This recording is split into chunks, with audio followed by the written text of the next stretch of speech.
Breaking news చూస్తున్నాం. తెలంగాణ రాజకీయాల్లో సంచలనం సృష్టించిన ఎమ్మెల్యేల ఫిరాయింపు కేసు విచారణ ఈ రోజు కీలక దశకు చేరుకుంది. బీఆర్ఎస్ టికెట్ పై గెలిచి కాంగ్రెస్ పార్టీలో చేరిన ఎమ్మెల్యేలపైన అనర్హత వేటు వేయాలంటూ బీఆర్ఎస్ పార్టీ అసెంబ్లీ స్పీకర్ గడ్డం ప్రసాద్ కుమార్ కు ఫిర్యాదు చేసింది. అయితే స్పీకర్ నిర్ణయం ఆలస్యం కావడంతో బీఆర్ఎస్ సుప్రీంకోర్టును ఆశ్రయించింది. ఈ నేపథ్యంలో సుప్రీంకోర్టు ఆదేశాల మేరకు స్పీకర్ ఛాంబర్లో నేడు విచారణ జరిగింది. ఎమ్మెల్యేలు గూడెం మహిపాల్ రెడ్డి, బండ్ల కృష్ణమోహన్ రెడ్డిలను పిటిషనర్ల తరపున అడ్వకేట్లు క్రాస్ ఎగ్జామినేషన్ చేశారు. అనంతరం ఎమ్మెల్యేలు తమ వాదనలను స్పీకర్ ముందు వినిపించారు. దానం నాగేందర్, కడియం శ్రీహరి మినహా మిగిలిన 8 మంది ఎమ్మెల్యేలు తాము పార్టీ మారలేదంటూ అఫిడవిట్ రూపంలో వివరణ ఇచ్చారు.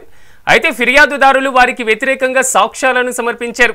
మరి ఈ విచారణ తర్వాత స్పీకర్ ఎలాంటి నిర్ణయం తీసుకుంటారు, సుప్రీంకోర్టుకు మరింత సమయం కోరుతారా అనేది ఇప్పుడు రాష్ట్ర వ్యాప్తంగా చర్చనీయాంశంగా మారింది.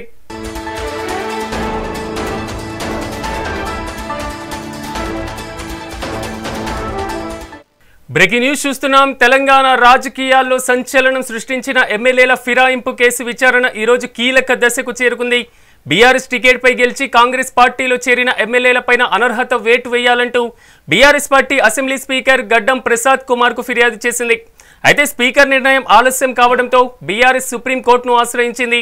ఈ నేపథ్యంలో సుప్రీంకోర్టు ఆదేశాల మేరకు స్పీకర్ ఛాంబర్లో నేడు విచారణ జరిగింది.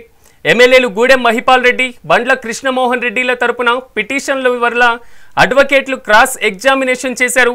అనంతరం ఎమ్మెల్యేలు తమ వాదనలను స్పీకర్ ముందు వినిపించారు.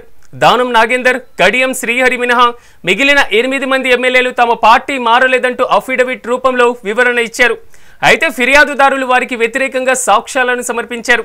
మరి ఈ విచారణ తర్వాత స్పీకర్ ఎలాంటి నిర్ణయం తీసుకుంటారు, సుప్రీంకోర్టుకు మరింత సమయం కోరుతారా అనేది ఇప్పుడు రాష్ట్ర వ్యాప్తంగా చర్చనీయాంశంగా మారింది.